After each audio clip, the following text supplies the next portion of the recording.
Welcome to my channel. Tú ya no eres dueña de esta casa, así que tu opinión no cuenta nada. Marta gritó esto mientras movía mis muebles de un lado a otro, como si yo fuera invisible. Mi nuera estaba parada en medio de mi sala, con los brazos cruzados y esa mirada llena de desprecio que jamás imaginé ver dirigida hacia mí. Acababa de preguntarle por qué estaba cambiando todo sin consultarme. Era una pregunta simple. Tranquila. Pero su respuesta fue un golpe directo al pecho. Me quedé quieta, con las manos temblando a los costados de mi cuerpo. 67 años cargando esta vida, y ahora una mujer que llegó hace apenas 5 años a mi familia me decía que yo no tenía derecho a opinar en la casa que construí, en las paredes que levanté, en el hogar donde crié a mi hijo sola después de que su padre muriera. Miré a Carlos. Mi hijo. Mi único hijo. Estaba sentado en el sofá, con la mirada clavada en su teléfono, como si nada estuviera pasando. Como si no hubiera escuchado a su esposa humillarme. Como si yo no estuviera ahí, rota, esperando que él dijera algo. Cualquier cosa. Pero no dijo nada. Solo pasó el dedo por la pantalla de su celular, evitando mis ojos. Sentí como algo dentro de mí se quebraba. No era la primera vez que Marta me hablaba así. Pero era la primera vez que lo hacía delante de Carlos y él no reaccionaba. Era la primera vez que entendí que mi hijo había elegido. Y no me había elegido a mí. Marta siguió hablando, pero yo ya no escuchaba sus palabras. Solo veía su boca moverse, llena de veneno. Veía cómo arrastraba mi sillón hacia la esquina, el mismo sillón donde amamanté a Carlos cuando era bebé. El mismo donde lo abracé cuando tuvo pesadillas. El mismo donde lloré sola el día que enterré a mi esposo. Y ahora era solo un estorbo en su nueva decoración. Respiré profundo. Sentí como el aire entraba con dificultad a mis pulmones. Mi pecho dolía. No del corazón. Dolía del alma. De ese lugar donde guardamos el amor que dimos y que creímos que sería devuelto algún día. No vas a decir nada, Carlos. Mi voz salió quebrada, casi en un susurro. Necesitaba que mi hijo me mirara, que reaccionara, que recordara quién era yo, quién había sido para él. Carlos levantó la vista por un segundo. Solo un segundo. Y luego volvió a bajarla. Mamá, no empieces. Marta solo está organizando. No es para tanto. No es para tanto. Esas 4 palabras terminaron de destrozarme. No era para tanto que me gritaran. No era para tanto que me trataran como una extraña. No era para tanto que borraran mi existencia de mi propia casa. Marta sonrió. Fue una sonrisa pequeña, pero yo la vi. Fue la sonrisa de alguien que acaba de ganar. De alguien que sabe que tiene el poder. Y yo, en ese momento, no tenía nada. Hortensia, si no te gusta cómo hacemos las cosas aquí, puedes irte a vivir a otro lugar. Nadie te está obligando a quedarte. Esas palabras cayeron como piedras. Me quedé mirándola, sintiendo como cada sílaba se clavaba en mi pecho. ¿Irme? ¿De mi casa? ¿De la casa que compré con el dinero del seguro de vida de mi esposo? ¿De la casa donde di cada gota de sudor para que no nos faltara nada? No podía creerlo. Pero ahí estaba. La realidad me golpeaba sin piedad.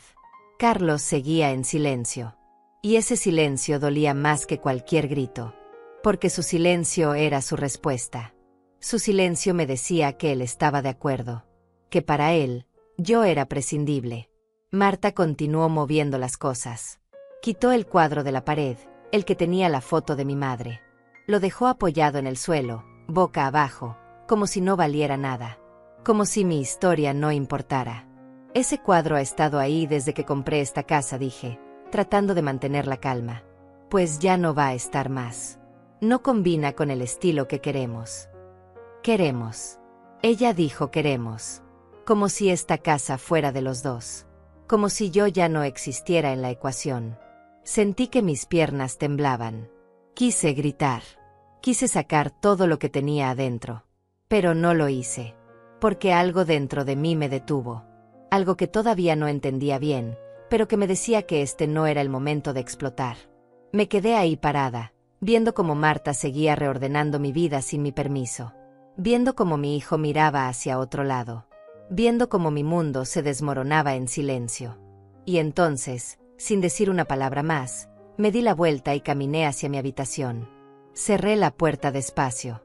Me senté en la orilla de mi cama, con las manos sobre las rodillas, tratando de procesar lo que acababa de pasar. Las lágrimas comenzaron a caer. Silenciosas, calientes, amargas. ¿Cómo había llegado hasta aquí? ¿Cómo había permitido que esto sucediera? ¿En qué momento dejé de ser la madre respetada para convertirme en un estorbo? Miré alrededor de mi habitación. Era el único lugar que todavía parecía mío. Las paredes con las fotos de Carlos de pequeño. La cómoda con el relicario de mi madre. La colcha que tejí a mano durante las noches de insomnio después de enviudar. Todo seguía ahí. Pero yo ya no me sentía dueña de nada.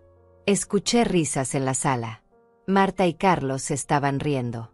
Como si nada hubiera pasado. Como si no acabaran de destrozarme.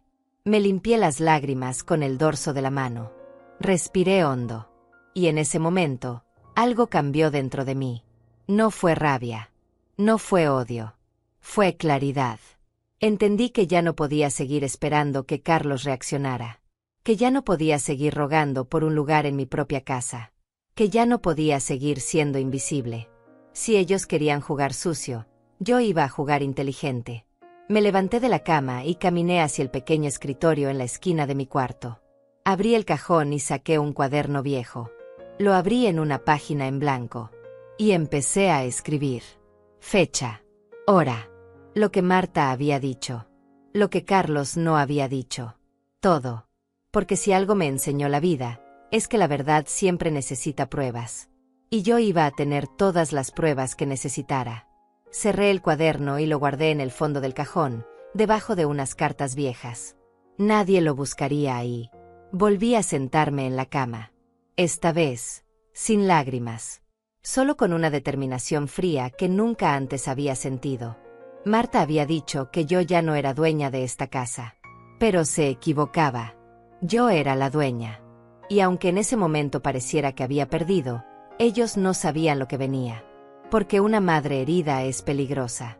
Y una madre traicionada es imparable. Esa noche no pude dormir. Me quedé mirando el techo de mi habitación, recordando cómo había llegado hasta aquí. Como esta casa, estas paredes, este techo, habían sido mi sueño más grande. Y cómo ahora se estaban convirtiendo en mi peor pesadilla. Cerré los ojos y volví atrás en el tiempo. A cuando todo era diferente. A cuando yo era diferente. Tenía 32 años cuando enviudé. Carlos apenas tenía 7. Recuerdo el día del funeral de mi esposo como si fuera ayer. El cielo estaba gris, y yo sostenía la mano de mi hijo mientras él lloraba sin entender por qué su papá no iba a volver. Yo tampoco lloraba en ese momento. No podía. Porque sabía que si empezaba, no iba a poder parar. Y tenía que ser fuerte. Por él. Los primeros meses fueron un infierno. El dinero del seguro de vida llegó después de 3 meses de trámites agotadores. $50,000.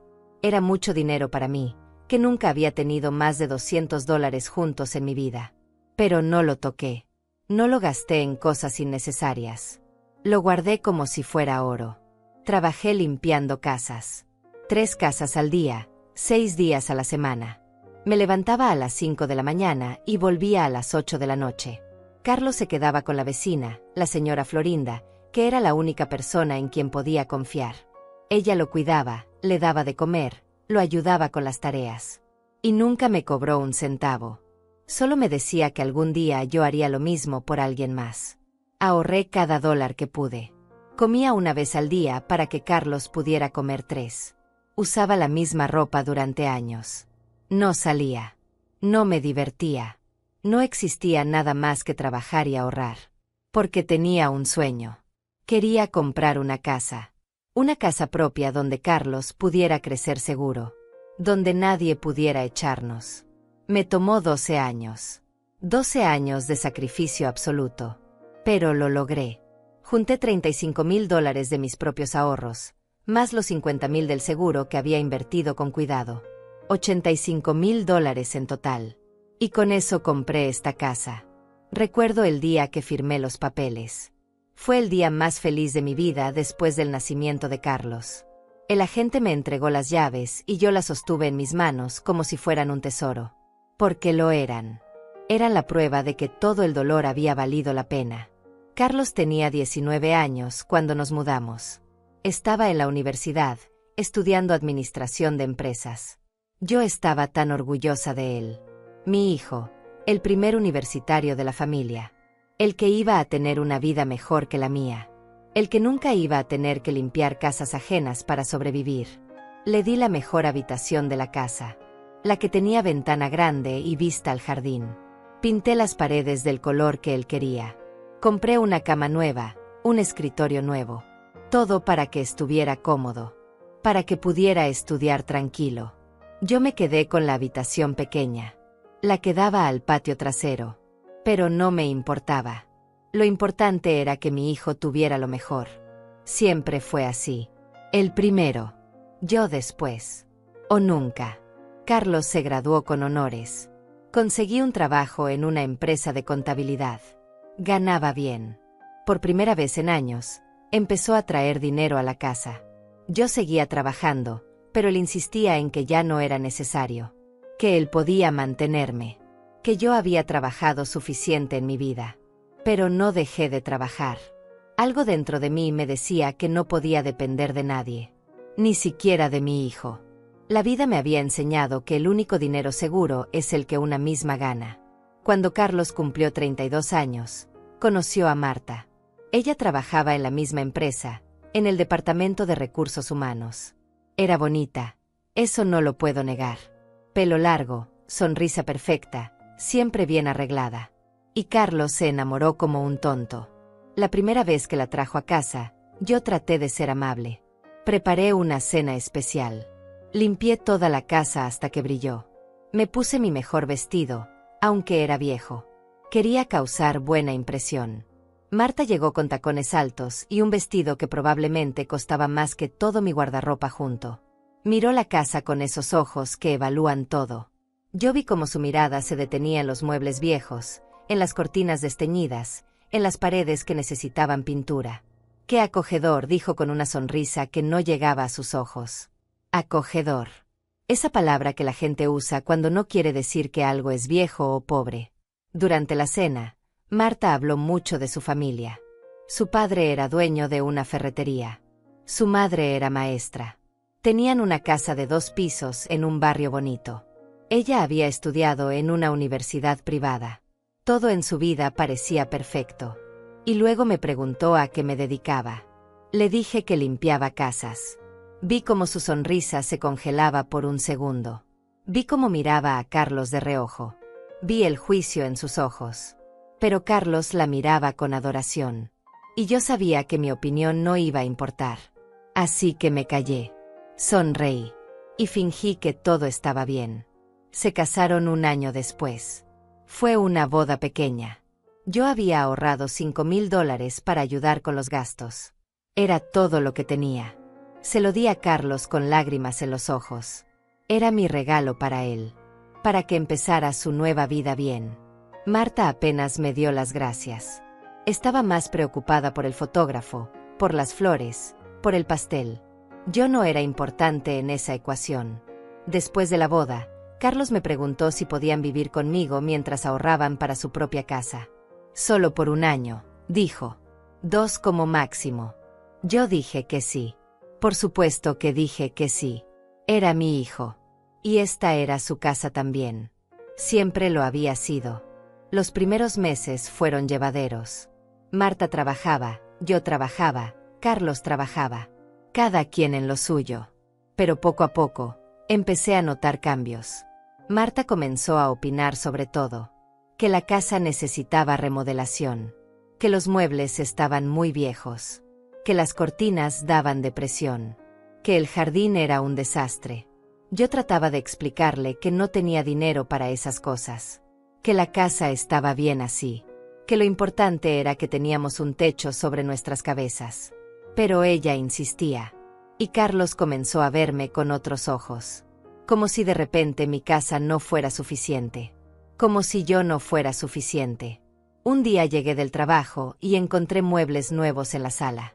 Marta los había comprado sin preguntarme. Mis viejos muebles estaban en el garaje, arrumbados como basura. Esto se ve mucho mejor, ¿verdad, Hortensia?, me dijo con esa sonrisa falsa. Yo miré mis muebles en el garaje. El sofá donde había dormido tantas noches cuando no podía pagar la calefacción y le daba la cama a Carlos. La mesita donde hacíamos la tarea juntos. Todo ahora era basura para ella. Pero no dije nada. Porque Carlos estaba ahí, mirándome, esperando que yo dijera que todo estaba bien.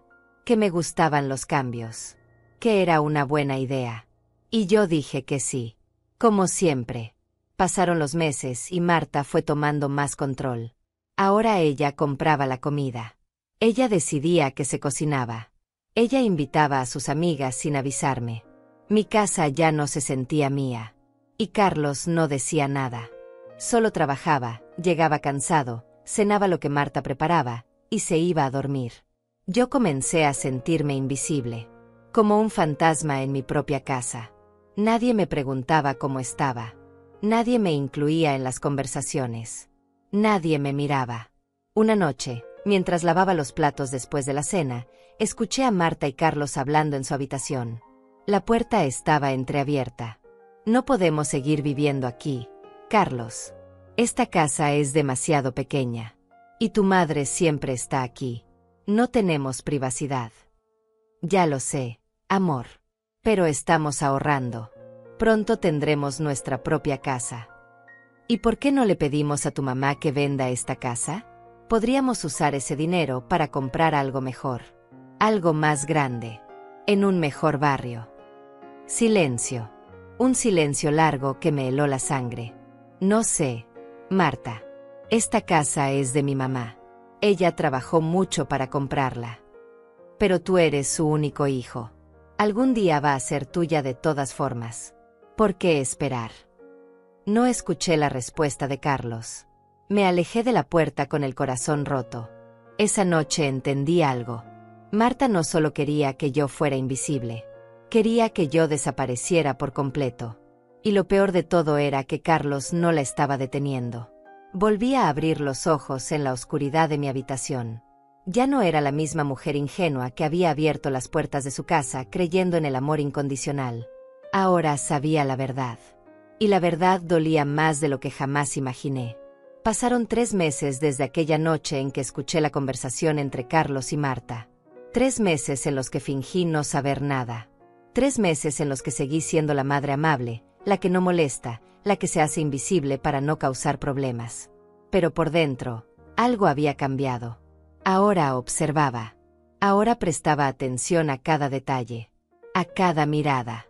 A cada susurro. Y fue así como empecé a notar cosas extrañas. Un martes por la tarde, llegué temprano del trabajo. Me había sentido mal del estómago y decidí volver a casa. Cuando entré, la casa estaba en silencio. Pensé que no había nadie. Pero entonces escuché voces en el estudio. La puerta estaba casi cerrada, pero dejaba pasar sonidos. Era Marta hablando por teléfono. Sí, papá, ya te dije que la casa está a nombre de ella. Pero Carlos es el único heredero. Solo es cuestión de tiempo. No, ella no sospecha nada. Es una mujer simple. No entiende de estas cosas. Claro que vamos a esperar lo necesario, pero mientras tanto podemos ir preparando el terreno. Me quedé paralizada en el pasillo. Sentí como la sangre se me helaba en las venas. ¿Preparando el terreno? ¿Para qué? Marta siguió hablando, pero yo ya no podía escuchar más. Caminé despacio hacia mi habitación, tratando de no hacer ruido.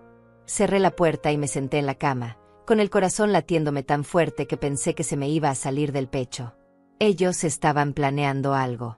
Algo que tenía que ver con mi casa, con mi herencia, con mi vida. Esa noche no bajé a cenar. Les dije que me sentía mal. Y era verdad. Me sentía enferma del alma. Me quedé despierta toda la noche, pensando, tratando de entender qué estaban tramando. Y sobre todo, tratando de entender cómo había llegado a este punto. Cómo mi propio hijo podía estar conspirando contra mí. La respuesta llegó más rápido de lo que esperaba. 2 semanas después, llegó un sobre por correo. Iba dirigido a mí, pero Marta lo abrió antes de que yo pudiera verlo. La encontré en la cocina, leyendo la carta con una expresión que no supe descifrar. ¿Qué es eso?, pregunté, tratando de sonar casual. Ah, nada importante. Solo publicidad, dijo, arrugando el papel y tirándolo a la basura. Pero algo en su tono me alertó. Esperé a que saliera de la cocina. Luego, con el corazón latiéndome fuerte, saqué el papel de la basura y lo alicé con cuidado. Era una carta del registro de propiedad. Una notificación de que se había solicitado información sobre mi casa. El solicitante era Carlos Chávez, mi hijo. Las manos me temblaron mientras leía. ¿Por qué Carlos estaba pidiendo información sobre mi propiedad? ¿Por qué no me había dicho nada? Guardé la carta doblada en el bolsillo de mi delantal. La escondí después en mi habitación, en el mismo cajón donde tenía el cuaderno donde estaba anotando todo. Esa noche, durante la cena, observé a Carlos. Estaba normal. Hablaba con Marta sobre su día en el trabajo. Se reía. Comía tranquilo. Como si nada. Carlos, dije, interrumpiendo su conversación. ¿Has ido al registro de propiedad últimamente? Vi cómo se tensaba. Solo fue un segundo, pero lo vi. Marta también se quedó quieta, con el tenedor a medio camino hacia su boca. ¿Al registro? No. Mamá. ¿Por qué preguntas? Solo curiosidad. Es que recibí una notificación extraña. Debe ser un error, dijo Marta rápidamente. Demasiado rápidamente. Ya sabes cómo son estas oficinas del gobierno. Siempre mandando papeles confusos. Asentí despacio. No dije nada más. Pero ellos tampoco volvieron a hablar con la misma naturalidad. El resto de la cena fue tenso. Incómodo. Esa noche, volví a escuchar voces en su habitación. Esta vez me acerqué más, con cuidado de no hacer ruido. Te dije que fueras discreto, decía Marta, molesta. Fui discreto. No sé cómo se enteró. Porque tu madre no es estúpida, Carlos. Deja de subestimarla.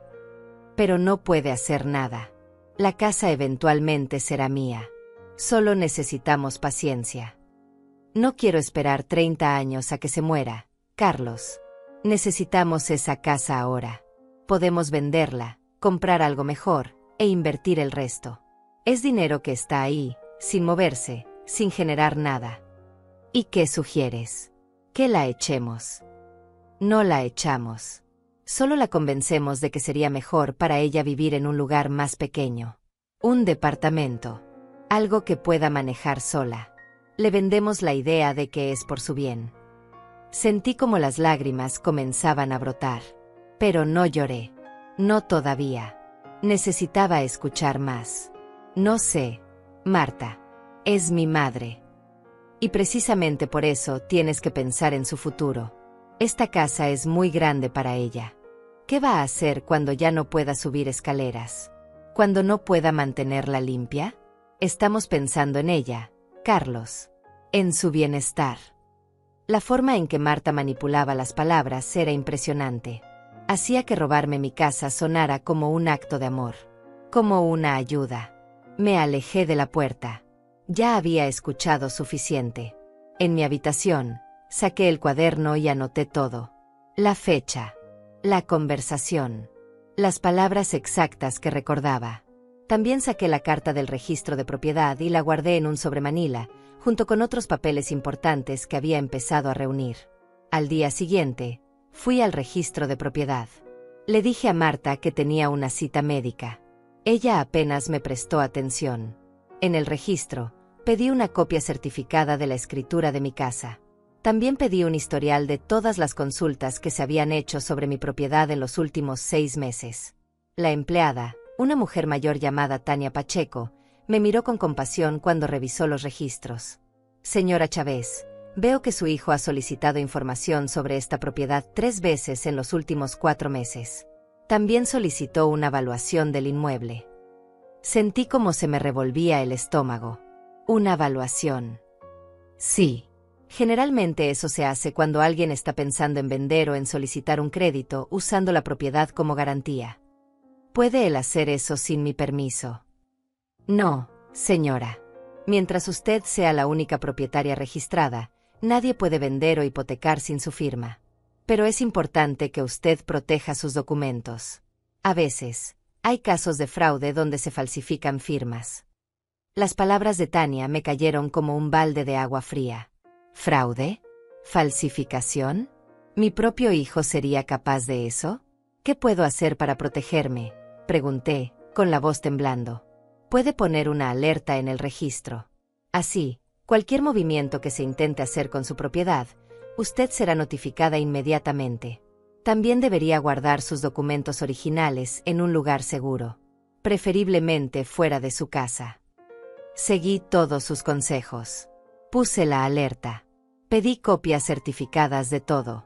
Y pagué $50 que casi no tenía para asegurarme de que todo estuviera protegido. Cuando salí del registro, me sentía diferente. Ya no era solo una madre herida. Ahora era una mujer que estaba tomando acción. Silenciosa. Estratégica. Pero acción al fin. Esa noche, durante la cena, Marta anunció que había encontrado un departamento perfecto para una persona mayor. Es en un edificio muy lindo, Hortensia. Tiene elevador, está cerca del centro médico, y hay muchas señoras de tu edad ahí. Podrías hacer amigas. Me miró con esa sonrisa falsa que ya conocía tan bien. No necesito un departamento, dije tranquila. Tengo mi casa. Sí, pero esta casa es muy grande. Y cada vez se está deteriorando más. ¿No te parece que sería mejor algo más manejable?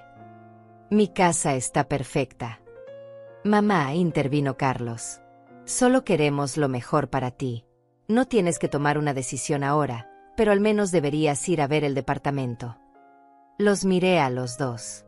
Y en ese momento, tuve que hacer el mayor esfuerzo de mi vida para no gritar, para no tirar la mesa, para no decirles todo lo que sabía. Pero no lo hice, porque había aprendido algo importante. El que grita pierde. El que muestra sus cartas primero, pierde. Y yo no iba a perder. Iré a verlo, dije con calma. Pero no prometo nada. Marta sonrió, creyendo que había ganado. Carlos se relajó en su silla. Pero yo sabía la verdad. Sabía que ellos estaban jugando un juego sucio. Y ahora yo también iba a jugar. Solo que mi juego iba a ser más inteligente que el de ellos. Esa noche, antes de dormir, saqué el cuaderno y escribí una frase que me había dicho Tania en el registro. El silencio no es debilidad. A veces es estrategia. Y yo iba a ser muy estratégica. Los días que siguieron fueron los más solitarios de mi vida. No porque estuviera físicamente sola, sino porque estaba sola en medio de dos personas que supuestamente me amaban. Me volví un fantasma en mi propia casa. Marta y Carlos hablaban entre ellos como si yo no existiera. Hacían planes. Reían. Vivían. Y yo solo observaba desde mi rincón, invisible. Pero esa invisibilidad se convirtió en mi mayor ventaja. Empecé a notar patrones. Todos los martes, Marta salía de la casa alrededor de las 3 de la tarde. Decía que iba al gimnasio, pero volvía con bolsas de tiendas de muebles, con catálogos de casas, con revistas de decoración. Estaba planeando una vida nueva. Una vida que no me incluía. Los jueves, Carlos llegaba tarde. Decía que tenía reuniones de trabajo. Pero un jueves lo seguí. Me sentí mal haciéndolo, como si fuera una espía. Pero necesitaba saber la verdad. Lo vi entrar a una oficina de bienes raíces. Estuve parada en la esquina, escondida detrás de un poste, observando. Salió 40 minutos después con un folder lleno de papeles. Papeles que nunca me mostró. Esa noche revisé su chaqueta mientras él se duchaba. Encontré recibos. Uno era de una evaluación de una casa en un barrio caro. $350,000. Otra casa, en un barrio diferente, costaba $400,000. Mi casa, según la evaluación que Carlos había solicitado, valía $220,000. Habían pasado años desde que la compré por $85,000. El vecindario había mejorado. La zona se había desarrollado. Ahora era una propiedad valiosa. Y ellos lo sabían. Fotografié los recibos con mi celular viejo. Las fotos salieron borrosas, pero se podía leer lo importante. Guardé todo de vuelta exactamente como lo había encontrado. Cada noche, Cuando ellos dormían, yo bajaba a la cocina. Me preparaba un té de manzanilla y me sentaba en la oscuridad, pensando, planeando, tratando de entender el alcance completo de su traición. Una madrugada, mientras estaba ahí sentada, escuché pasos. Era Carlos. Bajó por agua. Me vio en la mesa y se sobresaltó. «Mamá, ¿qué haces despierta?» «No puedo dormir», dije simplemente. Se quedó parado ahí, incómodo.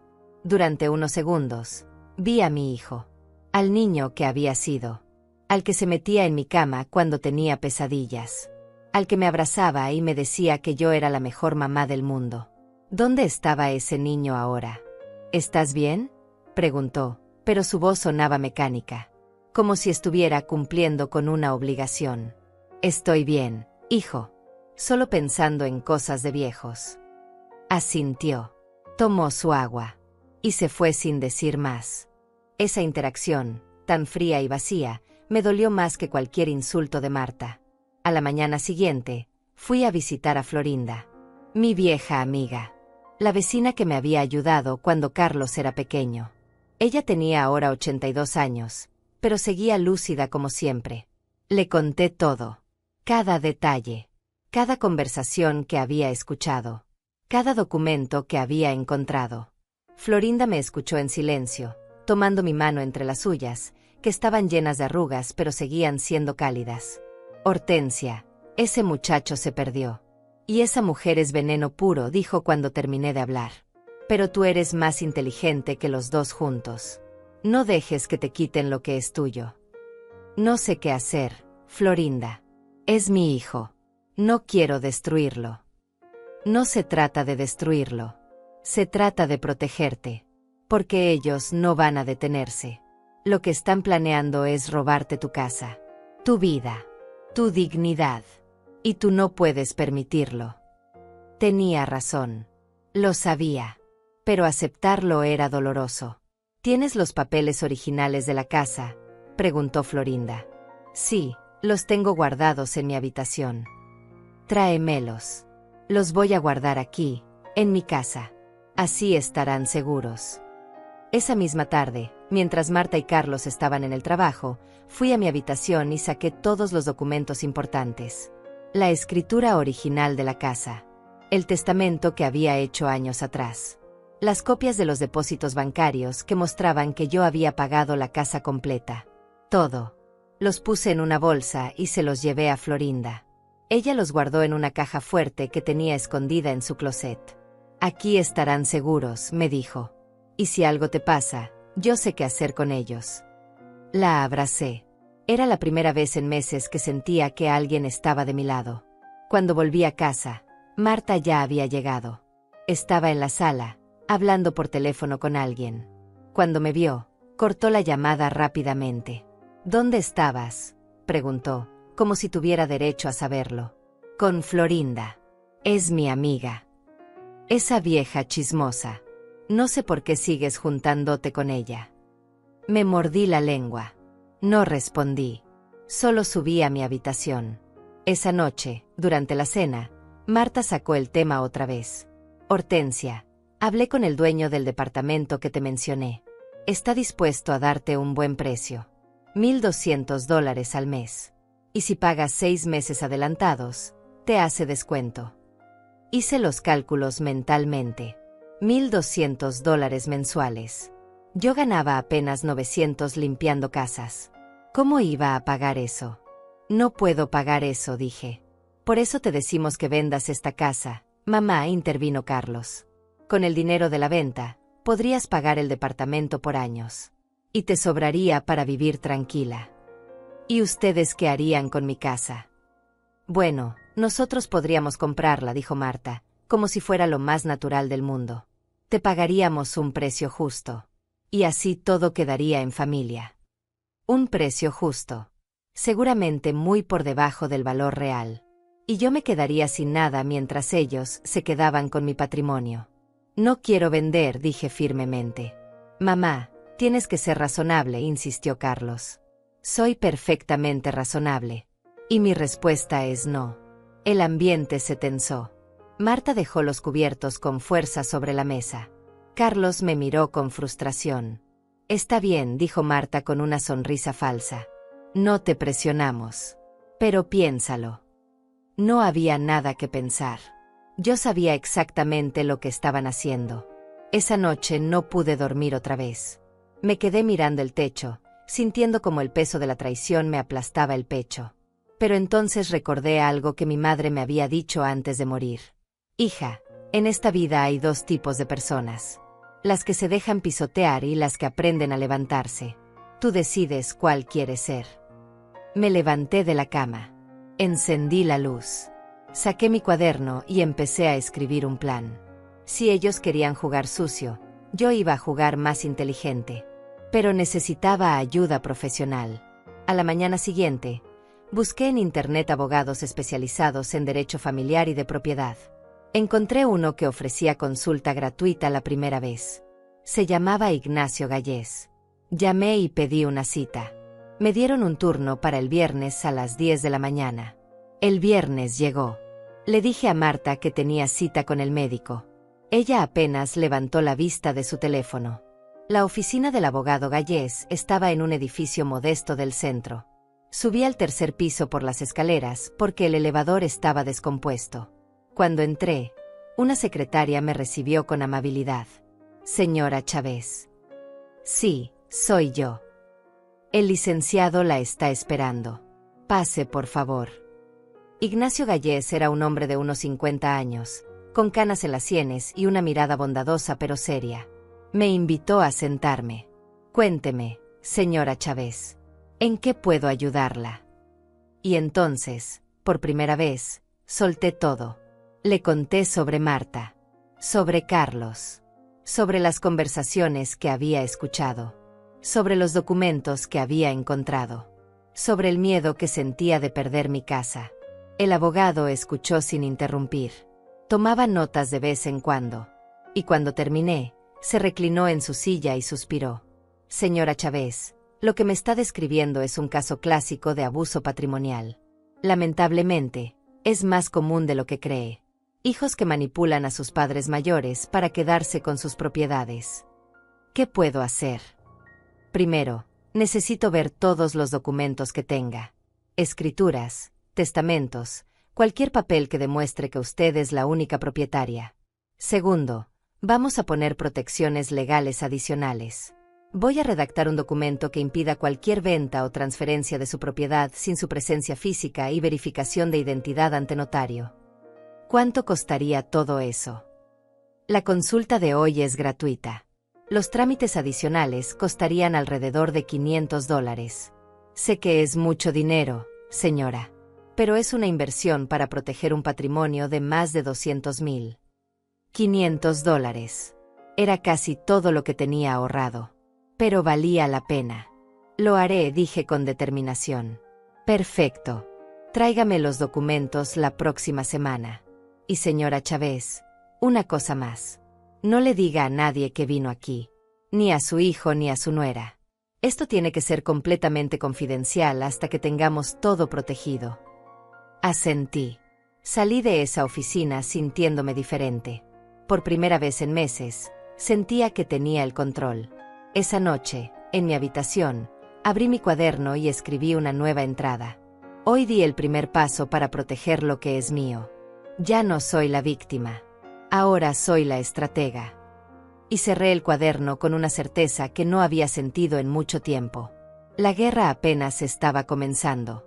Pero ahora yo tenía armas. La semana siguiente fue un baile cuidadoso de mentiras y silencios. Cada movimiento que hacía tenía que ser calculado. Cada palabra tenía que sonar natural. No podía despertar sospechas. El lunes por la mañana, mientras Marta y Carlos desayunaban, anuncié que iba a pasar el día con Florinda. Que ella no se sentía bien y necesitaba compañía. Otra vez con esa vieja, murmuró Marta, sin levantar la vista de su teléfono. Carlos no dijo nada. Ya ni siquiera fingía interesarse en mi vida. Salí de la casa con mi bolso viejo. Dentro llevaba todos los documentos que Florinda había guardado para mí. La escritura original. Las copias certificadas del registro. Los recibos que probaban que yo había pagado la casa completa.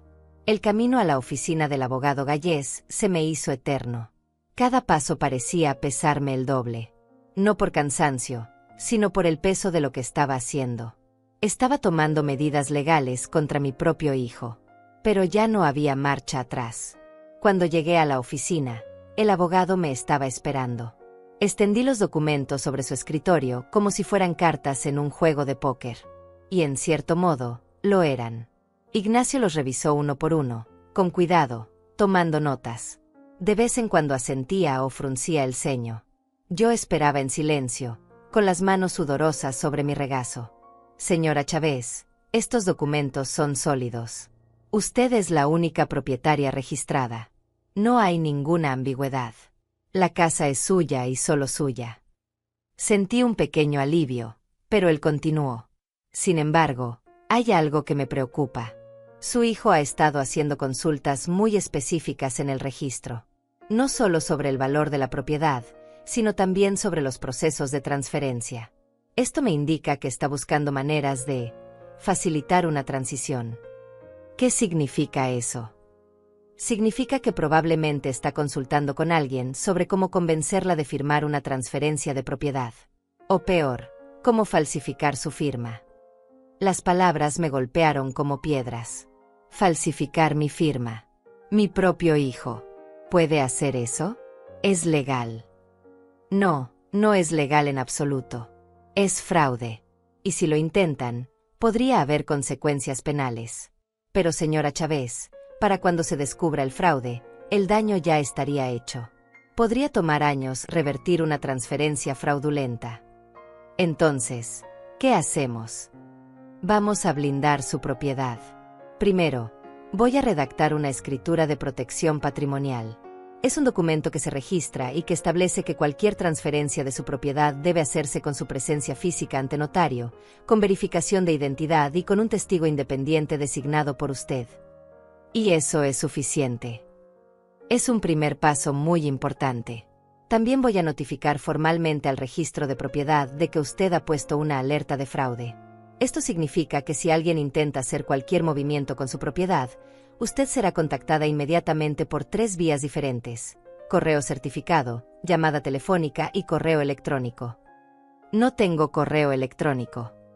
Entonces vamos a crear uno ahora mismo. Es importante que usted tenga todas las herramientas para estar informada. Pasamos la siguiente hora configurando una cuenta de correo electrónico en mi celular viejo. Ignacio fue paciente, explicándome cada paso como si estuviera enseñándole a una niña. Pero no me ofendió. Necesitaba aprender. Ahora, señora Chávez, hay algo más que necesito preguntarle. ¿Ha hecho testamento? Sí, hace 5 años. Todo le dejo a Carlos. Es mi único hijo. Entiendo.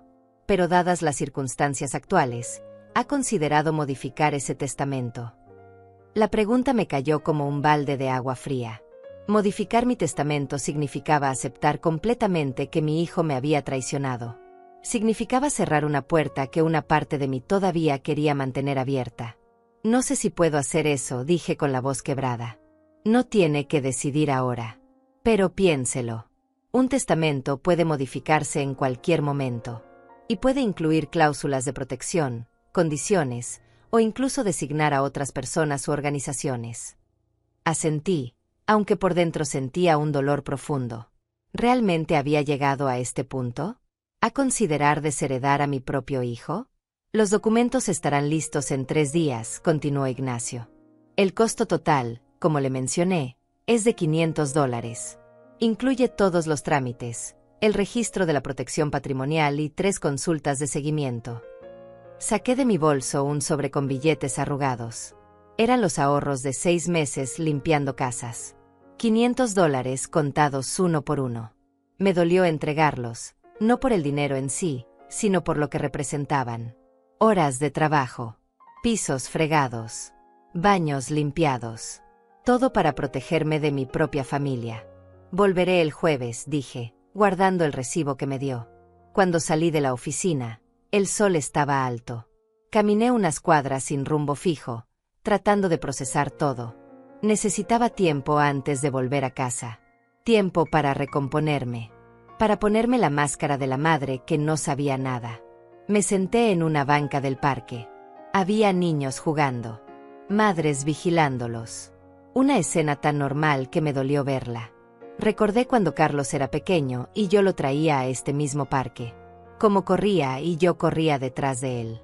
Cómo se reía cuando lo empujaba en los columpios. ¿En qué momento se rompió todo? Una señora mayor se sentó a mi lado. Tenía una bolsa con pan y comenzó a alimentar a las palomas. ¿Está bien, mijita?, me preguntó, aunque ella probablemente era menor que yo. Solo descansando, mentí. A veces el cansancio no es del cuerpo, sino del alma, dijo con sabiduría. Y ese es el más difícil de curar. Tenía razón. Estaba cansada del alma. Cuando finalmente volví a casa, ya era media tarde. Marta estaba en la sala, viendo televisión. Ni siquiera me saludó cuando entré. Subí a mi habitación y guardé el recibo del abogado en el fondo de mi cajón, debajo de la ropa interior. Ahí nadie buscaría. Los siguientes 3 días fueron una tortura. Tenía que actuar normal mientras por dentro contaba las horas para volver con el abogado. El miércoles por la noche, escuché otra conversación. Esta vez no fue accidente.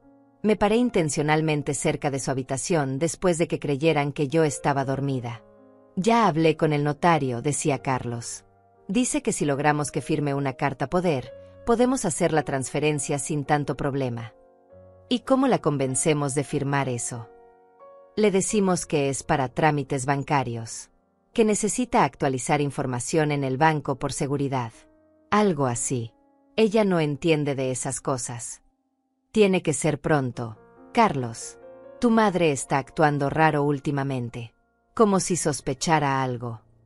Está paranoica. Siempre ha sido así. Esas palabras me destrozaron. Paranoica. Así me llamaba mi hijo ahora. No preocupada. No inteligente. Paranoica. Volví a mi habitación con el corazón destrozado, pero con más determinación que nunca. Saqué mi cuaderno y anoté cada palabra que había escuchado. Fecha. Hora. Testigos. Ninguno, solo yo. Pero era evidencia de todas formas. El jueves llegó finalmente. Volví a la oficina del abogado con el pretexto de otra visita a Florinda. Ignacio tenía todos los documentos listos. Me explicó cada uno con paciencia. La escritura de protección patrimonial. La notificación al registro. La alerta de fraude. Todo estaba ahí, en papel oficial, con sellos y firmas. Ahora, señora Chávez, necesito que firme aquí, aquí y aquí. Pero primero léalo todo. Es importante que entienda cada palabra. Leí cada línea. Era un lenguaje legal complicado, pero Ignacio me lo explicó en palabras simples. Básicamente, estaba creando un escudo alrededor de mi propiedad. Un escudo que ni siquiera mi hijo podría penetrar sin mi consentimiento explícito y verificable. Firmé con mano temblorosa. Cada firma se sentía como una traición a Carlos, pero también como un acto de amor propio, de supervivencia. Estos documentos se registrarán hoy mismo, dijo Ignacio. Para mañana en la tarde, ya estarán en el sistema. Su propiedad estará protegida. ¿Y si ellos intentan algo antes de eso? Entonces tendremos evidencia de intento de fraude. Pero dudo que actúen tan rápido. Por lo que me ha contado, están planeando esto cuidadosamente. Van a intentar manipularla primero. Tenía razón. Y yo estaría preparada. Salí de la oficina con una copia de todos los documentos en mi bolso. Pasé por la casa de Florinda y le dejé otra copia. Ella las guardó junto con los originales. Estás haciendo lo correcto, Hortensia, me dijo, abrazándome. Sé que duele, pero esto es protegerte. Cuando llegué a casa, Marta y Carlos estaban cenando.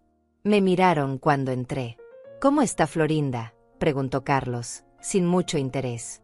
Mejor. Solo necesitaba compañía. Hortensia, necesitamos hablar, dijo Marta de repente. Sentí como se me helaba la sangre. ¿Sabían algo? ¿Me habían seguido? ¿Sobre qué? Sobre tu seguridad financiera. Carlos y yo hemos estado pensando que sería bueno que actualizaras tu información bancaria. Por seguridad. Hay muchos fraudes últimamente. Ahí estaba. Exactamente como los había escuchado planear. La carta poder disfrazada de ayuda. Ah, dije, tratando de sonar casual. ¿Qué tengo que hacer? Solo firmar unos papeles. Nosotros nos encargamos del resto. Déjame pensarlo, dije. Estoy cansada. Hablaremos mañana. Vi la frustración en los ojos de Marta, pero no podía presionar más sin levantar sospechas. Subí a mi habitación. Cerré la puerta con seguro. Y por primera vez en meses, sonreí. Ellos creían que me estaban casando, pero no sabían que yo ya había escapado de la trampa. Y más que eso, estaba preparando mi propia red. Saqué mi cuaderno y escribí una sola frase. La protección está activada. Ahora solo tengo que esperar a que muestren sus verdaderas intenciones. Y esperaría. Con paciencia. Con inteligencia. Y con toda la fuerza que una madre traicionada puede tener cuando finalmente decide defenderse. Los días que siguieron fueron una actuación constante. Cada mañana me levantaba y bajaba a desayunar como si nada hubiera cambiado. Como si no supiera lo que estaban planeando. Como si todavía fuera la madre ingenua que ellos creían que era. Pero por dentro, todo había cambiado. Ahora tenía un secreto. Un escudo invisible que ellos no podían ver. Y esa protección me daba una extraña sensación de poder en medio del dolor. Marta insistió varias veces más con lo de los papeles bancarios. Cada vez que lo mencionaba, yo ponía excusas diferentes. Que estaba cansada. Que no me sentía bien. Que lo haría la próxima semana. La veía frustrarse más y más, pero no podía forzarme sin revelar sus verdaderas intenciones. Una tarde, mientras yo estaba en mi habitación, escuché a Marta hablando por teléfono en la sala. Hablaba lo suficientemente alto como para que yo escuchara, aunque probablemente no se daba cuenta. No, papá, la vieja está siendo difícil. No quiere firmar nada. Sí, sé que tenemos que ser pacientes, pero ya llevamos meses en esto. No, Carlos es muy blando con ella. No se atreve a presionarla de verdad. Vieja. Así me llamaba cuando creía que yo no escuchaba. Ya ni siquiera se molestaba en usar mi nombre. Bajé las escaleras en silencio. Marta me vio y cortó la llamada inmediatamente. ¿Necesitas algo, Hortensia?, preguntó con esa sonrisa falsa. Solo voy a preparar té, dije tranquila. En la cocina, llené la tetera con agua y la puse en la estufa. Mientras esperaba que hirviera, miré por la ventana. El jardín que había plantado años atrás estaba descuidado. Las flores que tanto amaba estaban secas. Nadie las regaba ya. Nadie cuidaba de las cosas que a mí me importaban. Pero no era solo el jardín lo que estaba muriendo.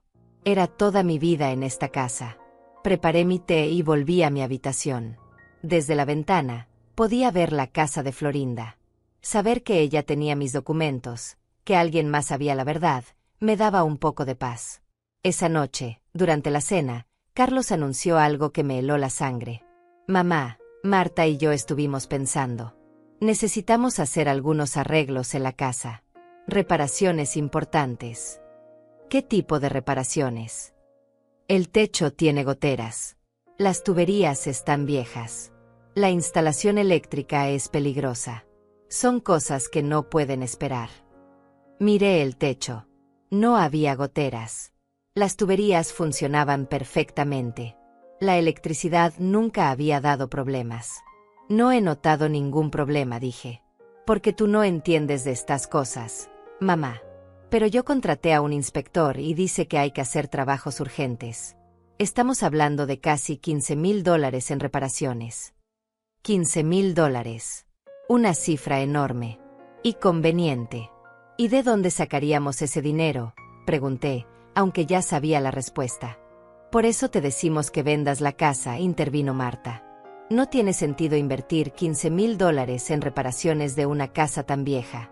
Mejor vendemos, compramos algo nuevo, y nos evitamos todos estos problemas. Ahí estaba otra vez. El mismo discurso. La misma trampa disfrazada de ayuda. Déjenme pensarlo, dije, aunque no había nada que pensar. No hay mucho tiempo para pensar, mamá. El inspector dice que si no reparamos el techo pronto, podría colapsar. Era mentira. Todo era mentira.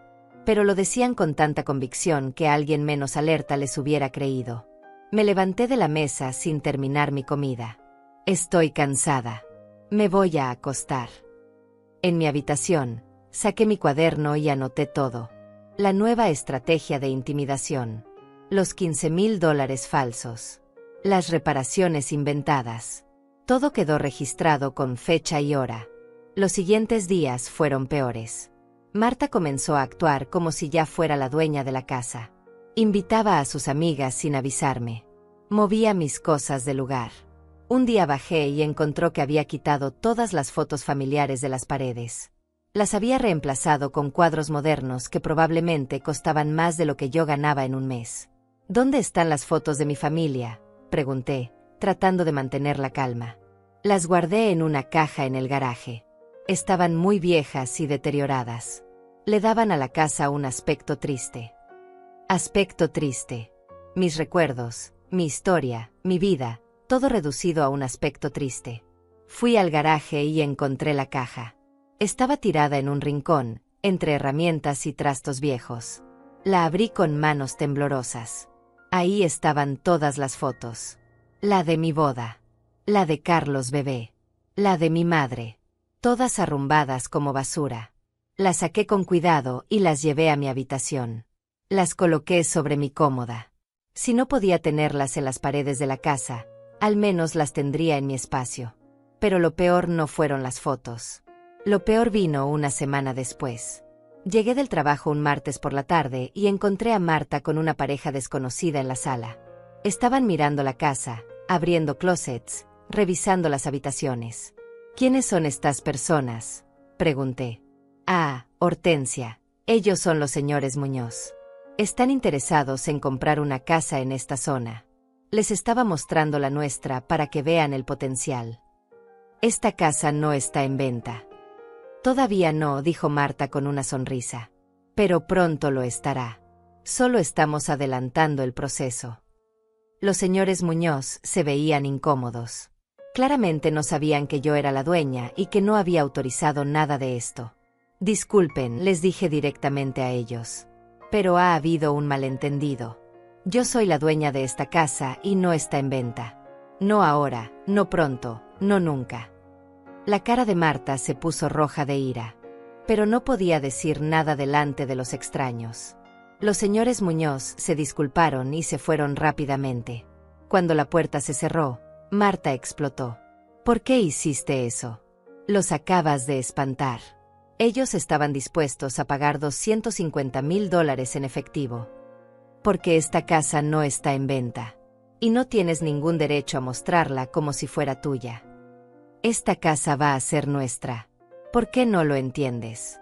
Carlos es tu único hijo. Todo lo tuyo va a ser de él eventualmente. Eventualmente. Cuando yo muera.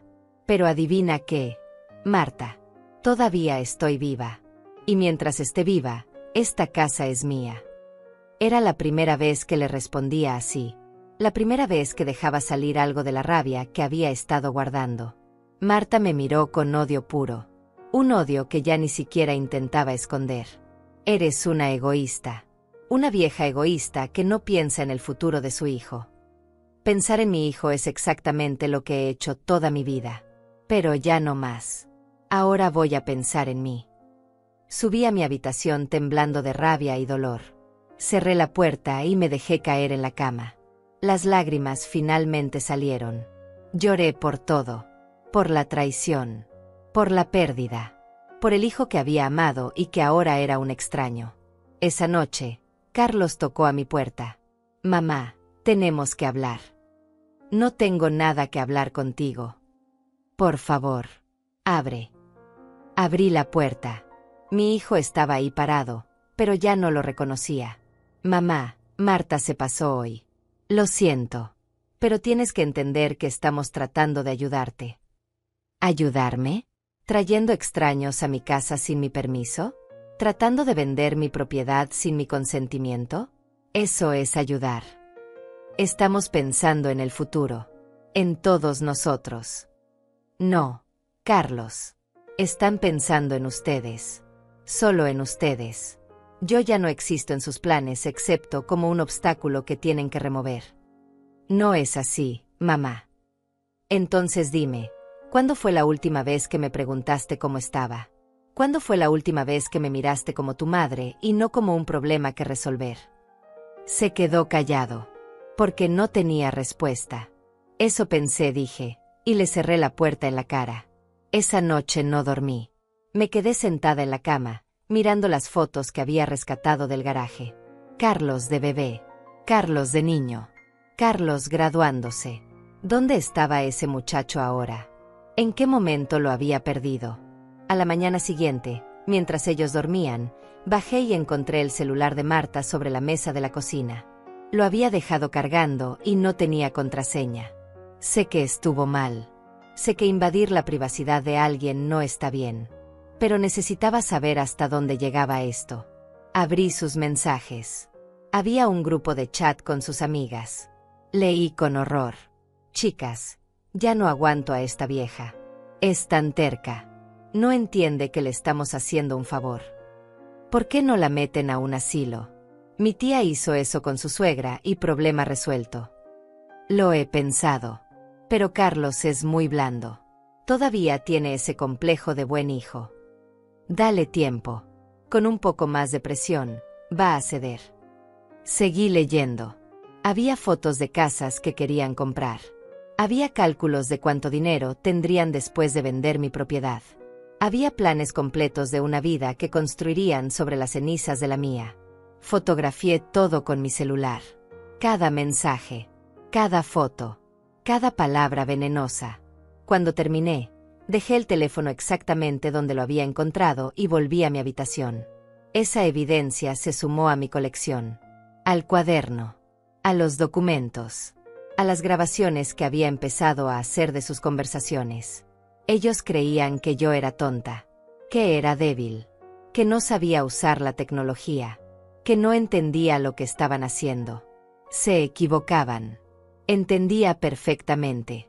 Y estaba documentando cada paso. Porque sabía que llegaría el día en que toda esa evidencia sería necesaria. El día en que tuviera que mostrarle al mundo quiénes eran realmente Carlos y Marta. Y ese día se acercaba cada vez más. El momento llegó de una forma que no esperaba. No fue dramático. No fue explosivo. Fue silencioso y frío, como todo lo que había planeado durante meses. Era un viernes por la tarde. Yo estaba en la cocina preparando café cuando sonó el timbre. Fui a abrir y me encontré con un hombre de traje que sostenía un portafolio. Señora Hortensia Chávez. Sí, soy yo. Soy el notario Romario Fagundes. Su hijo Carlos me contrató para hacer una transferencia de propiedad. Me pidió que viniera hoy para que usted firmara los documentos. Sentí como la sangre se me helaba, pero mantuve la calma. Esta era la prueba final que necesitaba. Una transferencia de propiedad. Sí, señora. Los documentos para transferir esta casa a nombre de su hijo. Él me dijo que usted ya estaba de acuerdo y que solo faltaba su firma. ¿Puede mostrarme los documentos? El notario abrió su portafolio y sacó un folder grueso. Eran los papeles de transferencia. Todo estaba preparado. Solo faltaba mi firma para que yo perdiera mi casa. En ese momento, Carlos y Marta bajaron las escaleras.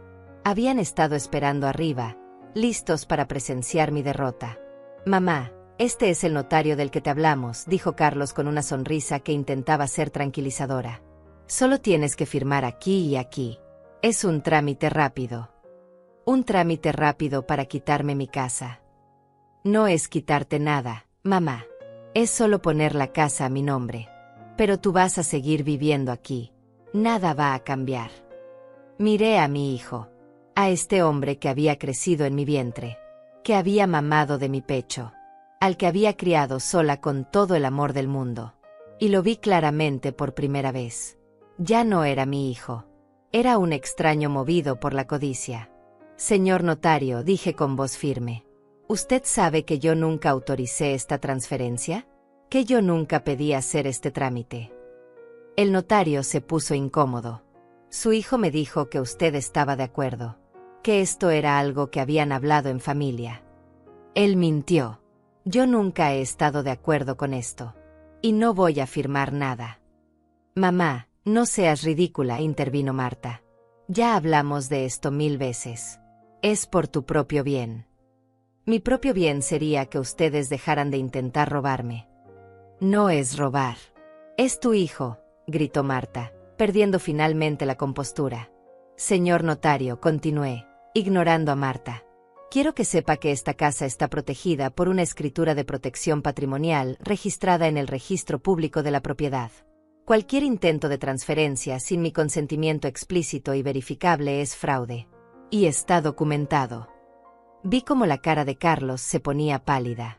El notario comenzó a revisar sus papeles nerviosamente. ¿Protección patrimonial? Señor Chávez, usted no me mencionó nada de eso. Porque él no sabía, dije. Porque lo hice en secreto. Porque sabía que esto iba a pasar. Saqué de mi bolsillo una copia del documento que el abogado Gallés había registrado. Se lo entregué al notario. Él lo leyó con atención creciente. Señora Chávez tiene razón. Esta propiedad tiene protecciones legales muy específicas. Yo no puedo proceder con esta transferencia sin verificaciones adicionales que no se me proporcionaron. Señor Chávez, usted me dio información incompleta. Espere, debe haber un error, dijo Carlos, sudando. No hay ningún error, respondí. Lo que hay es un intento de fraude. Y está documentado. Tengo grabaciones. Tengo mensajes. Tengo testigos. Tengo todo. Marta me miró con odio puro. Maldita vieja, nos estuviste espiando. Me estuve protegiendo. ¿Qué es diferente? El notario cerró su portafolio rápidamente. Señores, yo no puedo ser parte de esto. Si hay disputas familiares, deben resolverlas por otras vías. No voy a arriesgar mi licencia. Buenos días. Y se fue, dejando a Carlos y Marta parados en la sala, derrotados.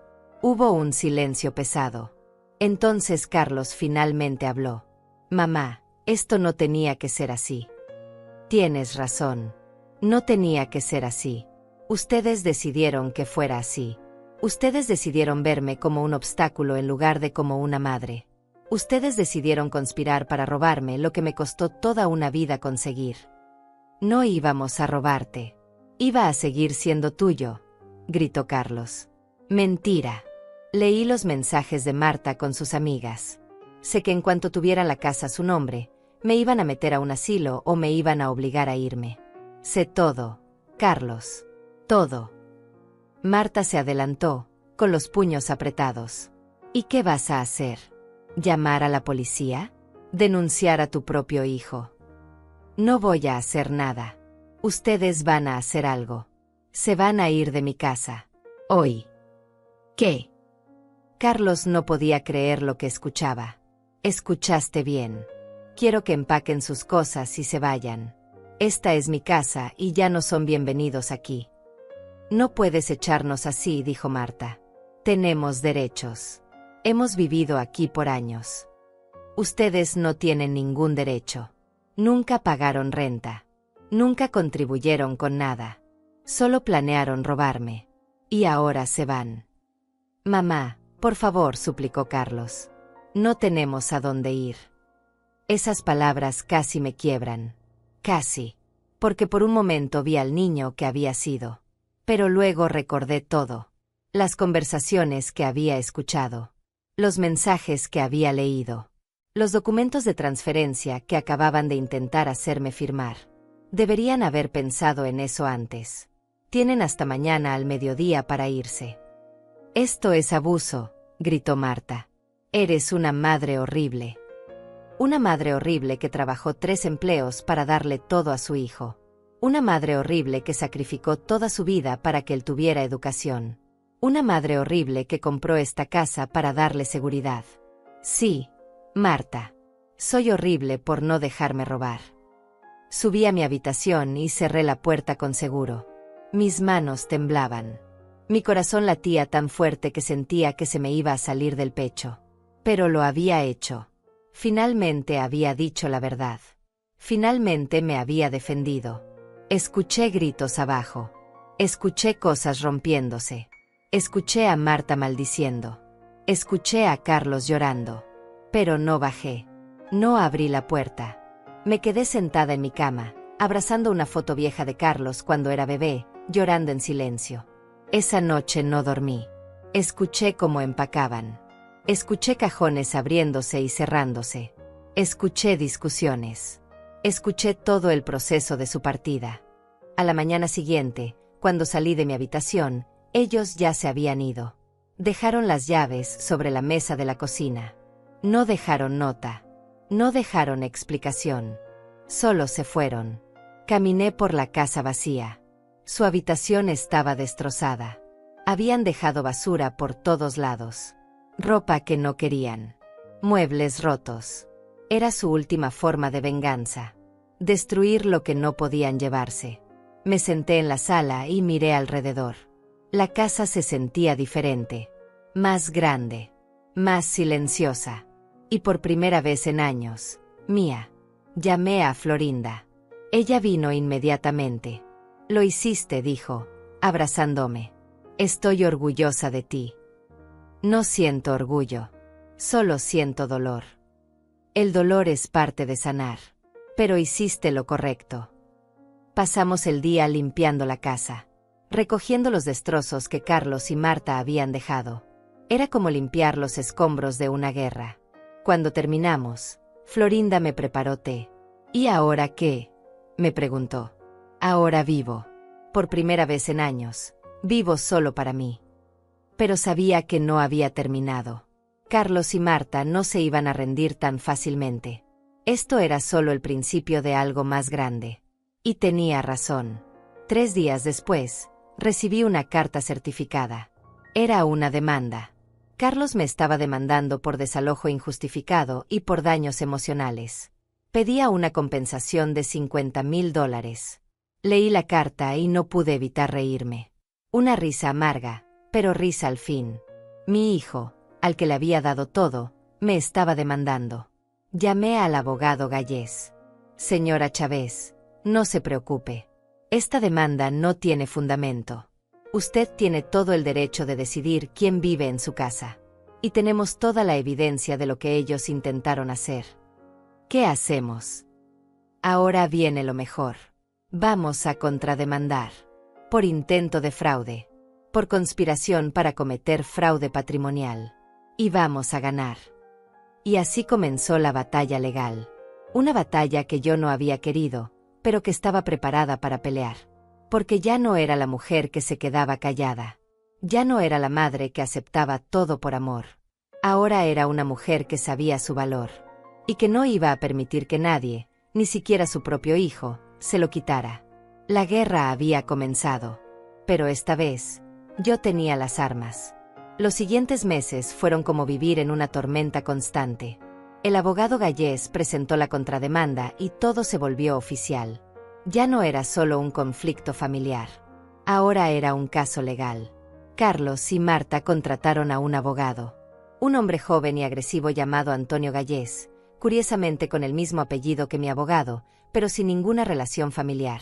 Comenzaron a difundir su versión de la historia. Que yo era una madre cruel. Que los había echado a la calle sin razón. Que estaba senil y no sabía lo que hacía. La primera audiencia fue devastadora. Tuve que sentarme en una sala fría frente a mi hijo y escuchar cómo su abogado me describía como una mujer mentalmente inestable, paranoica, incapaz de tomar decisiones racionales.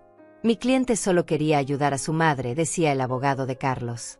Pero ella malinterpretó sus intenciones y los expulsó violentamente de la casa. Violentamente. Como si yo hubiera usado fuerza física. Como si no hubiera sido ellos los que destrozaron la habitación antes de irse. Entonces habló Ignacio, mi abogado. Presentó las grabaciones. Los mensajes del celular de Marta. Los documentos que probaban que Carlos había intentado transferir mi propiedad sin mi consentimiento. La declaración del notario Fagundes, confirmando que Carlos le había dado información falsa.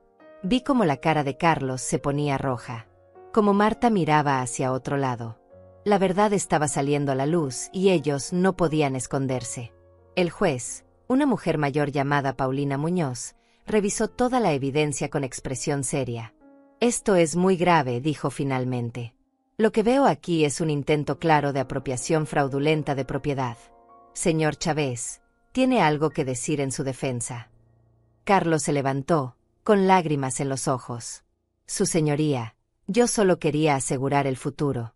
Mi madre está mayor y pensé que sería mejor que yo manejara sus bienes. Nunca fue mi intención hacerle daño. ¿Y por eso intentó hacer una transferencia de propiedad a sus espaldas? Sin informarle al notario sobre las protecciones legales existentes.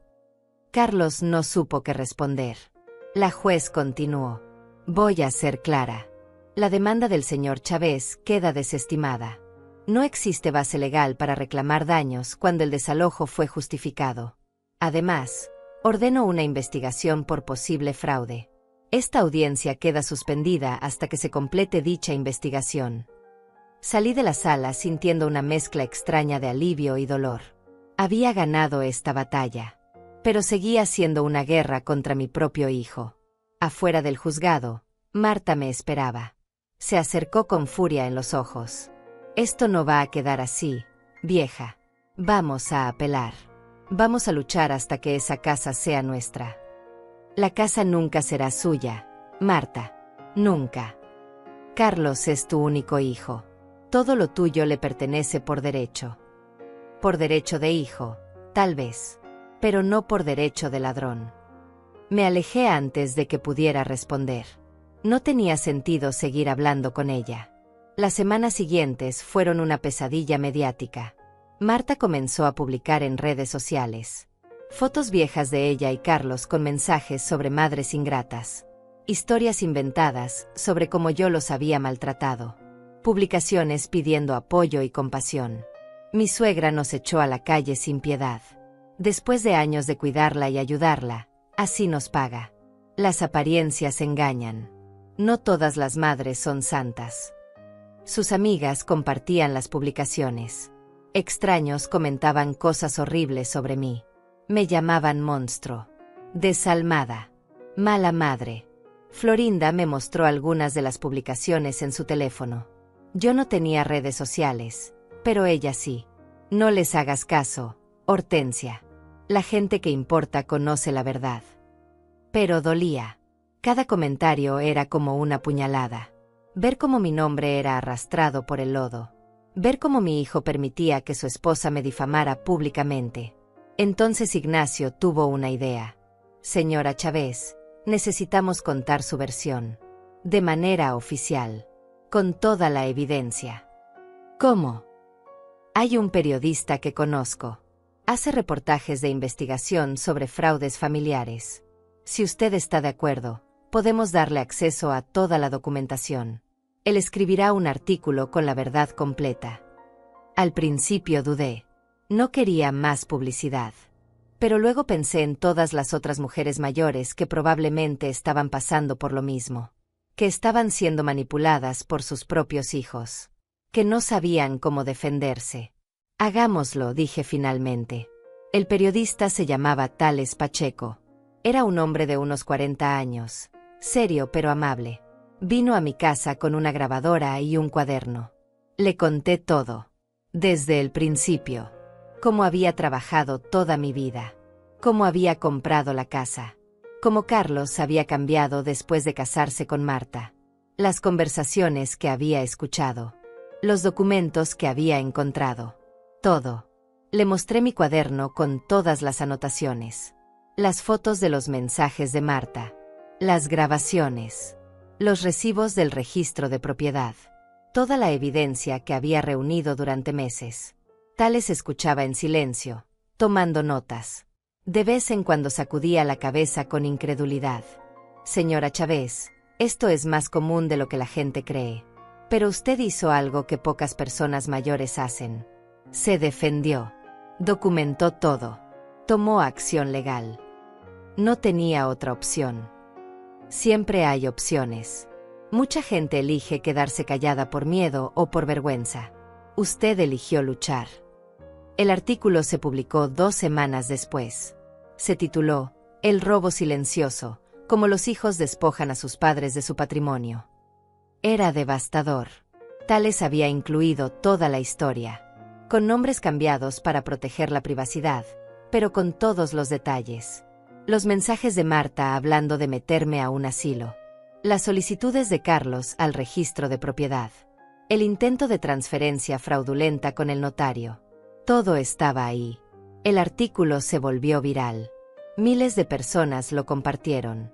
Cientos comentaron con sus propias historias similares. Madres y padres mayores que estaban siendo despojados por hijos codiciosos. Y entonces comenzó el verdadero colapso de Carlos y Marta. La empresa donde trabajaban vio el artículo. Aunque usaba nombres falsos, algunos colegas reconocieron los detalles. La historia llegó a recursos humanos. Ambos fueron llamados a dar explicaciones. Carlos fue suspendido temporalmente mientras la compañía investigaba si había usado recursos de la empresa para sus planes. Marta fue despedida directamente por violación del código de ética. Sus amigos comenzaron a alejarse. Las mismas personas que habían comentado en sus publicaciones apoyándola, ahora las borraban. Nadie quería estar asociado con alguien que había intentado robarle a su suegra mayor. El departamento donde vivían era caro. Sin sus trabajos, no podían pagar la renta. Tuvieron que mudarse a un lugar más pequeño y económico en las afueras de la ciudad. Me enteré de todo esto por Florinda, que tenía una prima que conocía a alguien que los había visto. Yo no buscaba información sobre ellos. Pero las noticias llegaban de todas formas. Carlos intentó contactarme varias veces. Llamadas que yo no contestaba. Mensajes que yo borraba sin leer. Una vez vino a tocar a mi puerta. Yo lo vi por la ventana, pero no abrí. «Mamá, por favor. Tenemos que hablar», gritaba desde afuera. Pero yo no bajé. No tenía nada que hablar con él. Finalmente dejó una carta debajo de la puerta. La recogí con manos temblorosas y la leí. «Mamá, sé que cometí errores. Sé que te lastimé. Pero sigo siendo tu hijo. No puedes cerrarme las puertas para siempre.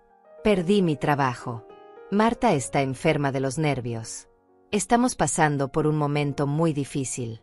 Te necesitamos. Te necesitamos». Esas dos palabras que antes me hubieran hecho correr a ayudarlos, ahora solo me producían una risa amarga. Me necesitaban ahora que no tenían nada. Me necesitaban ahora que habían perdido todo. Pero cuando yo los necesité, cuando necesité respeto y dignidad de mi propia casa, ellos no estuvieron ahí. Guardé la carta en mi cajón junto con todas las demás evidencias. No la respondí. Una tarde, el abogado Gallés me llamó con noticias. «Señora Chávez, el fiscal decidió no proceder con cargos criminales contra su hijo. Considera que con la pérdida de su trabajo y la exposición pública, ya ha sufrido suficiente consecuencia. Pero la orden de protección patrimonial se mantiene permanentemente. Eso significa que terminó. Legalmente, sí. Él no puede volver a intentar nada con su propiedad. Está todo protegido. Y si lo intenta, entonces sí enfrentará cargos criminales». Colgué el teléfono sintiendo que un peso enorme se levantaba de mis hombros. Había terminado. La batalla legal había terminado. Pero la batalla emocional seguía. Porque cada noche, antes de dormir, seguía viendo la cara de Carlos cuando era niño. Seguía recordando cómo me abrazaba. Cómo me decía que me amaba. Y esos recuerdos dolían más que cualquier traición. Una noche, estaba sentada en la sala tomando mi té cuando alguien tocó a la puerta. Miré por la ventana y vi a Carlos. Solo. Sin Marta. Se veía diferente. Más delgado. Más viejo. Derrotado. Por un momento, casi abro la puerta. Casi dejo entrar a mi niño para consolarlo. Pero entonces recordé todo. Y la puerta se quedó cerrada. Carlos se quedó parado afuera por casi una hora. Esperando. Llorando. Suplicando. «Mamá, lo siento. Lo siento mucho. Por favor, perdóname». Pero yo no abrí. Porque perdonar no significaba olvidar. Y definitivamente no significaba volver a confiar. Cuando finalmente se fue, me quedé sentada en la oscuridad, llorando en silencio. Había ganado mi casa. Había protegido mi patrimonio. Había defendido mi dignidad. Pero había perdido a mi hijo.